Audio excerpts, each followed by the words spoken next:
예, 종부세 신뢰를 가지고 한번 보도록 하겠습니다. 제가 전에 이 상담을 해주기 위해서 세무 프로그램을 유료로 몇 개월간 쓴 적이 있는데, 그때 이 셀리몬이라고 하는 프로그램이 있었거든요. 한 달에 일정 금액을 재거나 하루에 얼마, 10일 이용권 이렇게 있었던 것 같아요. 보시면 될 것 같고, 최근에 이제 여기서 땅 짓고 리얼리터로 이렇게 바꾼 것 같아요. 그래서 여기서 세금 계산기 항목이 있으니까 여기서 해보겠습니다. 자, 여기서 재산세, 종부세, 양도세, 증여세, 취득세. 요즘은 세무서 상담 받아도 상담료를 내야 되잖아요. 그래서 복잡한 계산식은 본인이 시뮬레이션을 돌려보고 충분히 어떻게 하는 게 좋은지를 본인이 정보를 입력해보고 이 계산을 뽑은 다음에 상담을 받으시는 게 훨씬 더 효율적이라고 생각을 합니다. 그래서 여기 일정 금액을 내고 이용을 하시면 될 것 같아요. 뭐 1일권, 간단하게는 1일권부터 10일권, 얼마 안 하니까요. 1일권은 뭐 7천, 8천, 뭐 이렇게 10일권은 만 얼마, 이렇게 하니까 그냥 이용하시면 될 것 같고요. 참고로. 자, 여기서는 좋은 점은 여기 가면은 이 정보를 다 끌어다 줍니다. 예컨대 1주택에 대해서 1세대 주택 여부냐 이건 좀 이따 설명드릴 거고, 예컨대 주택을 내가 여기서 원하는 개수만큼 적을 수 있어요. 자, 5주택. 이게 재산세 됐나요? 재산세 종부세로 보시면 5주택을 갖고 하신다. 만약 예를 들어서 주소를 이렇게 갖다 놓고 합니다. 예컨대 제가 아크로 리버 하임 단지 있으니까 흑석동 리버 아크로 리버 하임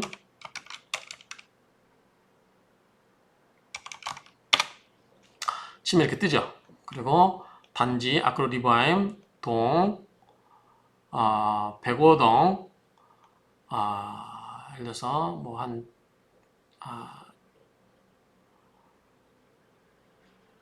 1400으로 1300으로 할까요? 1300으로 1400으로 1400으로 이렇게 뜨면 이 가격이 가져다 둡니다. 선택하면 금액이 나와죠. 이렇게 금액이 공시가 다 나옵니다.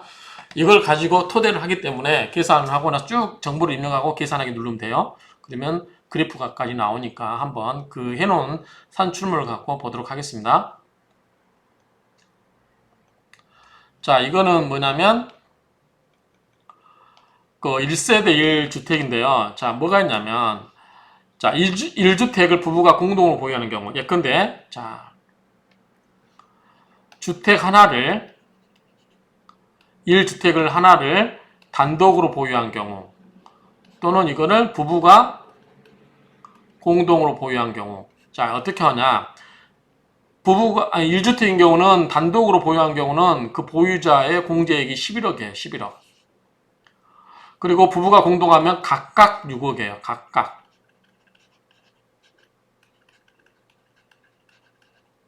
그러면 12억짜리다. 그러면 종부세 내일 이렇겠죠. 부부가 공동이면. 부부가 혼자 갖고 있으면 1억에 대해서 세금을 내겠죠. 1억에 대해서 일정 비로 세금 내겠죠. 그러면 부부가 좋은 게 아닌가? 이렇게 생각할 수 있는데 꼭 그렇지도 않은 게 부부 공동이었을 때 불리한 점도 있습니다. 그런 것은 한번 어떤 경우가 있나 보시고요. 어쨌든 이 부부가 공동하는 경우는 어떤 게 있나? 그런 불리한 경우 있고 단독으로 한 경우가 유리한 경우 있고 부부가 공동하는 경우가 유리한 경우가 있는데 각각 어떤 경우는 케이스별로 다르다. 이렇게 정리할 수 있겠고요. 그 다음에 2주택을 부부가 각각 공동으로 보유하는 경우는 그냥 2주택으로 쓰시면 돼요. 2주택. 그때는 2주택자가 됩니다. 그 다음에 2주택을 부부가 각각 단독명의로 보유하는 경우 자, 지금 1주택을 단독으로 했을 때와 공동으로 했을 때 그 다음에 2주택을 공동으로 했을 때는 각각 2주택이 됩니다. 그 다음에 2주택을 각자 단독으로 했을 때는 1세대 2주택하고 아니오로 하면 되는 거죠. 요거는 어떤 경우냐면 이런 경우입니다. 자, 여기서 여러분들 알아두셔야 될 게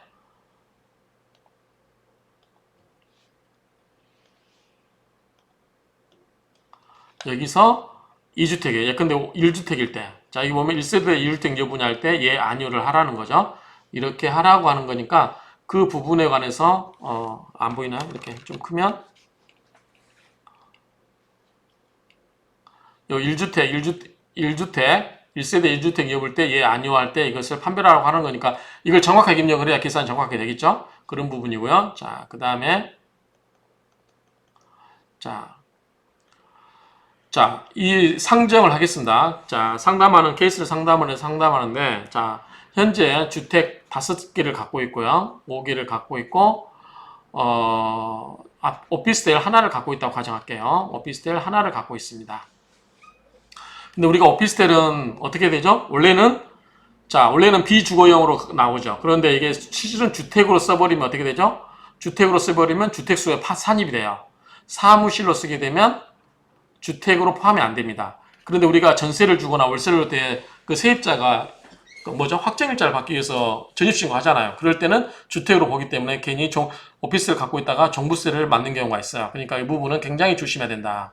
오피스텔 일기했을 때. 그 다음에 우리가 알고 있는 상가는 근생시설 있죠. 이 상가는 몇 개를 갖고 있던 간에 주택의 개수가 포함된다, 안 된다? 안 된다. 그래서 최근에 이 주택 때문에 종부세 때문에 부담스러우니까 뭐 한다? 요즘 상가에 대해서 문의하시는 분이 좀 많습니다. 상가는 종부세 대상이 안 되고 월세를 따박따박 받을 수 있기 때문에 많이 찾으신다. 근데 오피스텔은 이게 주택으로 쓰면은 주택에 포함되기 때문에 어줍지 않게 오피스텔 조그마한 거 하나 갖고 있다가 종부세를 맞는 경우도 있다. 그렇기 때문에 조심해야 된다. 이렇게 보시면 되고요. 자, 먼저 이 경우를 가정해서 주택 5개와 오피스텔 1개를 가졌을 때 오피스텔을 주택으로 쓸 경우를 가정을 한 겁니다. 자, 세를 준 거예요. 전월세로. 그랬을 때 얼마냐? 오피스텔이 그 노량진에 오피스텔 했을 때 1억 4,400으로 공시지가를 예를 들어서 샘플 들어서 이렇게 했습니다. 그럴 때 자, 주택 5개 오피스텔 하나 갖고 있을 때 세금을 얼마 내느냐?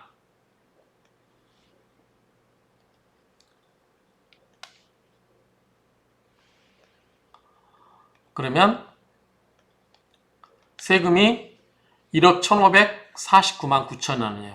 1억 1,500 정도 되죠. 1억 1,500. 1억 1,549만 원이 세금이 됩니다. 재산세가 1,154만 원이 되겠죠. 이렇게 보시면 됩니다.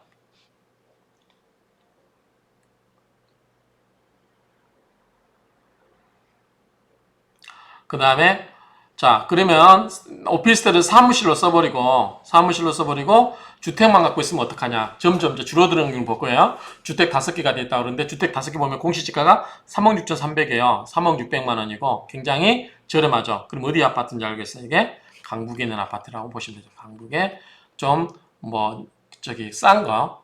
강북도 좀 비싼 아파트 많죠? 10억 넘는 아파트 많은데 일단 실거래가가 여기는 한 6, 7억 되는 것 같은데요. 어쨌든 이제 공시지가는 이렇게 낮습니다. 그래서 이 2개 아파트를 갖고 있는데 자, 이런 경우에 네 번째, 5번째가 강북에 있는 아파트라고 가정했을 때 자, 이렇게 되면 어떻게 되냐? 자, 1억 975만 7천 원이 되는 거죠. 1억 975만 원이 됩니다.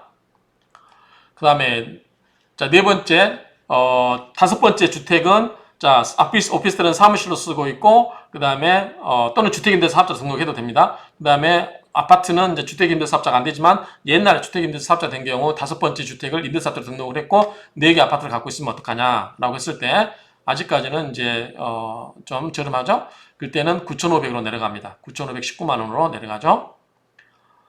그 다음에, 아파트, 오피스텔은 사무실로 쓰거나 임대사업자 등록을 해놓고, 그 다음에, 아파트 4개, 네 번째, 5번째는 이미 임대사업자로 등록되어 있다고 하면 합산배제 되기 때문에 빼주죠. 종부세에서. 그러면 주택 1, 2, 3을 갖고 계산했을 때 얼마냐면, 자, 주택 3은, 공시지가가 8억 300이네요. 8억 300. 그 다음 주택 2가 9억 1600이에요. 자, 이랬을 때 어떻게 되냐. 주택 1은 16억 얼마입니다. 16억 8천 얼마고요. 자, 이렇게 했을 때 얼마냐. 그러면은 주택 3개를 갖고 있을 때 8,289만 원 냅니다. 3개를 다 갖고 있다고 가정하면 자, 그런데 주택 3주택도 임대사업자 등록을 해놨어요. 그러면 주택 1과 2만 이제 갖고 있는 거죠. 나머지 주택 3, 4, 5는 임대사업자로 나갔기 때문에 일단은 배제시키고 오피스텔도 임대사업자로 나갔다고 가정하면 배제시키고 그러면 주택 2개만 갖고 있으면 어떡하냐라고 했을 때 5,100만 원 정도 됩니다. 5,140만 원 정도 되죠. 5,140만 원. 그 다음에 주택 하나만 갖고 있다고 가정했을 때 이거는 이제 흑석동의 대표적인 아파트 단지죠. 거기에 아파트 하나 갖고 있다고 가정했을 때 공시가격이 16억 8,600만 원 정도 되네요. 16억 8,600만 원. 자, 이렇게 했을 때 얼마냐라고 했을 때 자, 828만 원이 돼요. 828만 원. 종부세가 828만 원인데, 자, 이거는 어떨 경우냐면 1세대 1주택 여부에서 아니에요. 자, 1세대 1주택이 아니라 내가 예컨대 이런 경우는 이렇게 생각하시면 됩니다. 자, 남편이 이 아파트를 갖고 있고요. 자, 부인은 다른데 주택을 갖고 있어요. 주택을 갖고 있습니다. 주택이 있어서 세대로는 2주택이에요. 그래서 주택 1, 주택 2, 부인하고 이제 다른 아이들 명의로 갖고 있다고 가정했을 때 주택 2기는 두 개인데 아까 주택 2 때는 얼마였어요? 금액이 꽤 컸었죠? 5,100만 원대잖아요. 세금이 혼자 개인명으로 갖고 있을 때. 그런데 이거를 부인하고 자식에게 증여를 해서 2주택을 그랬을 땐 세금이 어떻게 나오냐면 828만 원 정도 나오죠. 828만 원 정도 나옵니다. 그래서 이렇게 저렴하다는 거, 828만 원으로 저렴하다는 거. 그 다음에 이제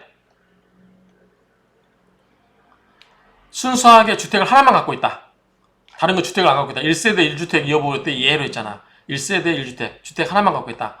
자, 대표적인 아파트 하나만 갖고 있다. 그러면 얼마 나오냐? 241만 원 나오죠. 종부세가. 재산세는 550만 원 나오고요. 550, 15만 원 나오고 종부세는 241만 원 나오죠. 저렴하죠. 근데 이거는 지금 공제를 안 받은 거예요. 뭐 예컨대 60세 이상이면 공제돼 있고 그다음에 장기 보유로 몇 년 갖고 있으면 안 되죠. 근데 여기 보면은 보유 기간이 4년밖에 안 됐어요. 5년 넘으면 감소되죠. 5년 넘으면 점점 감해주고 그 다음에 60세까지인데 보유자 연령이 60세가 안 돼요.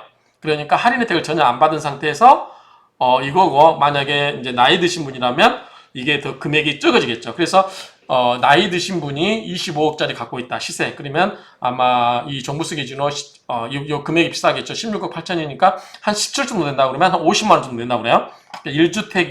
1주택이면서 시가 한 25억짜리 정도 아파트를 갖고 있다고 하면 종부세는 50만 원 정도 된다. 이렇게 지금 보통 뉴스에서 많이 나오죠. 그러니까 그런 시세로 보면 되는데 지금 이런 경우는 나이도 60세가 안 되고 보유기간도 짧아가지고 세금이 깎아진 바가 없어서 241만 6천 원이다. 이렇게 보시면 되겠죠. 이 금액을 한번 실제 케이스니까 보시면 828만 5천 원이 나왔죠. 실제 보면은 이 세금 고지서 나온 거 보면 자 16억 8천 나왔죠. 16억 8천 6백만 원 나오고 실제 고의된 걸 보면은 828만 5,180원 나왔어요. 거의 끝자리 4원 틀리고 다 맞아요. 금액이 맞습니다. 그래서 이 프로그램 돌렸을 때도 금액이 맞다. 이렇게 계산을 할 수 있고요. 자, 그래서 종부세를 종합적으로 한번 정리를 해보겠습니다. 자, 이걸 갖고 정리를 할게요. 자, 주택 하나를 갖고 있어요. 주택 하나를 갖고 있는데 기준시가가 16억 8천 정도 된다. 그럼 공시지가가 16억 8천이니까 시가로 뭐 얼마 정도 되겠죠? 그랬을 때, 자, 60세가 안 넘었고, 그 다음에 보유기간도 길지 않아요. 그럴 경우에 혜택 공제가 하나도 없어요. 공제가 없는 상태에서 얼마냐? 241만 원 정도 되죠. 240만 원 정도 종부세를 내는 거죠. 그런데 만약에 여기에다가 주택을 한 9억짜리, 공시지가 9억 정도 되는 거를 하나를 더 갖고 있다. 그러면 세금이 얼마로 늘어나냐면은 5,100만 원 늘어나 버려요. 5,100만 원. 그러면은 거의 얼마가 늘어나나요? 5,140만 원에서 241만 원 빼면 거의 4,899만 원이니까 4,900만 원. 4,900만 원이 플러스 돼 버립니다. 세금으로 1년간에 2주택을 갖고 있음으로써. 그러니까 1주택 16억 8천짜리 공시지가하고 2주택 약간 9억 정도 되는 거 가졌을 때 2주택을 하나 더 갖고 있음으로 해서 4,900이 세금이 더 나온다. 그런데 이거를 세금을 탑하기 위해서 어떻게 된다? 이거를 증여를 해요. 누구한테? 부인이나 뭐 아이들에게 증여를 해버렸어요. 그런데 뭐다? 세대가 같아요. 그럼 어떻게 된다? 세대당 뭐가 됩니다? 이거는 세대당 2주택이 돼버리는 거죠. 그랬을 때 세금 얼마 나오면 828만 원이 나오죠. 그래도 이때보다 낫죠. 그래서 828만 원이면은 828만 원이면 241만 원 빼면 대충 587만 원을 더 내는 거죠. 587만 원. 그래서 자, 부인에게 증여를 안 하고 남편이 욕심꾸러기처럼 내가 주택을 2개 다 갖고 있어야지라고 해서 2개를 다 갖고 있어요. 증여를 안 해주고 그러면 내가 세금으로 5,100만 원을 5,140만 원을 내야 되는데 세금을 아끼기 위해서 부인에게 증여를 해줬다. 그러면은 세금으로 587만 원만 더 내면 되죠. 아니면 또 자녀에게 증여를 해주거나 그러면 아니죠. 4,900만 원이죠. 4,900만 원. 그러면 얼마냐면 예컨대 5천만 원이라고 가정하면요. 자, 증여세를 내는데 예컨대 부인한테는 6억이 면제잖아요. 자녀한테는 증여세가 예컨대 1억 8천이 나왔다. 그렇다 하더라도 5천만 원이기 때문에 대충 한 4년 정도 증여세 낼 돈 갖고 세금을 내버리면 되는 거잖아요. 그렇기 때문에 이런 경우는 증여를 해주는 게 더 합리적이다. 이렇게 보시면 되겠죠. 그리고 자, 어쨌든 1주택 했을 때는 241만 원, 그 다음에 부인에게 증여하게 되면 586만 원을 플러스 하면 내면 되고요. 그 다음에 부인에게 증여를 안 하고 바로 이쪽으로 가면 대충 한 4,900만 원 정도 더 낸다. 이렇게 보시면 되고요. 그 다음 주택을 3개를 다 갖고 있다. 여기는 대충 뭐 한 8억대 정도, 공시지가 8억 정도 되는 걸로 갖고 있다. 라고 했을 때는 세금이 얼마냐면 8,289만 원이에요. 그런데 자, 이런 경우는 어떻게 된다? 8,289만 원이니까 감당이 안 되겠죠. 보통은 감당 안 되죠. 그래서 이때는 뭐냐면 임대사업자로 등록이 되어 있어요. 임대사업자. 그래서 합산 배제됩니다. 요거는 빼지겠죠. 임대사업자. 만약에 주택 네 번째, 강북에 있는 네 번째, 다섯 번째는 강북에 있는 아파트라고 했잖아요. 싼 거잖아요. 3억 6천, 뭐 3억 6천, 3억 6백 막 이런 거잖아요. 그런데 이것 임대사업자를 등록 안 했다 그러면 9,519만 원. 그 다음에 1억 97만 원, 1억 975만 원 정도. 이렇게 세금을 내야 되는 거잖아요. 그런데 이게 다 임대사업자가 돼 있다. 임대사업자가 돼 있고 오피스텔도 임대사업자가 돼 있다. 그러면 결국은 뭐냐면 이 3, 4, 5 오피스텔 이 4개는 임대사업자를 등록을 시키고 이 주택은 부인에게 증여함으로써 내가 세금을 828만 원만 낸다 생각하면 되겠죠. 만약에 내가 욕심꾸러기처럼 모두 내 앞으로 해놓고 임대사업자 하나도 등록 안 했다. 그러면 1억 1,500이에요. 1억 1,500을 종부세로 내야 하는 거죠. 2021년 기준으로. 갈수록 더 늘어나겠죠. 1억 7천까지 막 늘어나겠죠. 그렇기 때문에 이거를 임대사업자로 등록을 했고 그래서 이 종부세를 아끼고 그 다음에 부인에게 증여를 했대. 요거는 이제 1세대에게 때문에 그랬죠. 만약에 세대를 인정을 해줘버리면 분리세대를 인정해줘버리면 예컨대 성인된 자녀한테 해주고 독립세대하고 분리시켰다 세대를 그러면 이런 경우는 241만 원에다가 나중에 이제 나이가 들면서 보유하고 그 다음에 나이 이런 걸로 해서 공제를 해주면 최대 80%까지 공제를 받죠. 그래서 241만 원에 대해서 모든 공제를 받았다라고 하면 241만 원 곱하기 0.2만 하면 되겠죠. 그러면 48만 원. 그래서 뉴스에 보면은 시가 25억짜리 종부세 공시지가 17억짜리가 거의 혜택을 다 받았다. 나이 들어서 1세대 1주택이면서 고령의 그런 경우는 50만 원밖에 안 낸다. 말이 맞는 거죠. 48만 원 내니까 20%만 내면 되니까. 그래서 결론적으로는 종부세는 누구를 표적으로 한 거다? 다주택자. 그런데 물량은 제가 앞에서 이야기했지만 임대사업자로 등록되어 있는 물량이 160만 가구라고 했잖아요. 160만 가구. 그런데 알다시피 임대사업자로 풀리면 이제는 다 주택수에 들어가요. 그러면 이 많은 사람들이 임대사업자로 되어 있던 것들이 어떻게 돼요? 물량이 시장에 나올 수밖에 없을 거라고 봐요. 세금을 이렇게 내가면서 8천, 9천 뭐 이렇게 그렇죠? 어떤 분들은 뭐 주택 몇백 채 갖고 있는 사람들은 어떻게 할 거예요, 그걸. 그렇기 때문에 결국은 시장에 풀릴 수밖에 없고, 이제는 주택으로, 이거를, 투기하던 시대는 좀 힘들지 않을까. 그래서 이 종부세는 일부분, 예컨대 4%도 안 되는 3.8% 세대주로 가면 3.8%, 전체 국민으로 하면 1.8%, 그 다음 유주택자로 하면은 뭐 6.8%인가 그렇게 됐었죠. 그렇기 때문에 크게 일반 국민들은 걱정할 게 아니고 앞으로 정부에서 이거를 그래도 종부세를 계속 확대하면 안 되겠죠. 그래서 확대하면 안 되기 때문에 특히 1주택자에 대해서는 기초공제를 저번에 9억에서 11로 올리고 이제 점점 올리면 되겠죠. 14억 이렇게 올리고 그러면은 실질적으로 이제 오랫동안 장기 보유하고 나이가 들어가면서 고령의 이 주택 보유자에게는 좀 세금을 깎아주는 그런 부분이 발생하도록 해야 되겠다라고 생각되죠. 그리고 일시적 이주택 같은 경우도 실제로 처분하면 소급해서 환급해 주지 않을까라고 생각을 합니다. 기본적으로는 세금 정책상 그러니까 그렇게 생각하고 어쨌든 실제 예를 가지고 세금이 241만 원에서 어떻게 정책하냐에 따라서 이 현재 이 자산을 이렇게 보유하고 있을 때 주택과 이 오피스를 하나만 갖고 보면 상가는 제외하고요. 이렇게 했을 때 이 세금이 241만 원에서 1억 1,500까지 나올 수 있다. 그래서 이거를 잘 연구를 하시라. 어떻게? 이 세무 시뮬레이션을 돌려서 여러분들이 이거를 어떻게 할 것인지를 한번 돌려봐야 돼요. 이게 돌려보면은 굉장히 이제 유의미한 게 나오죠. 그래서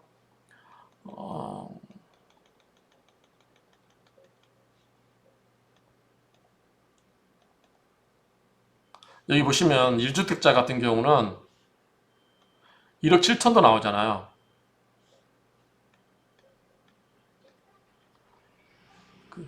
그쵸?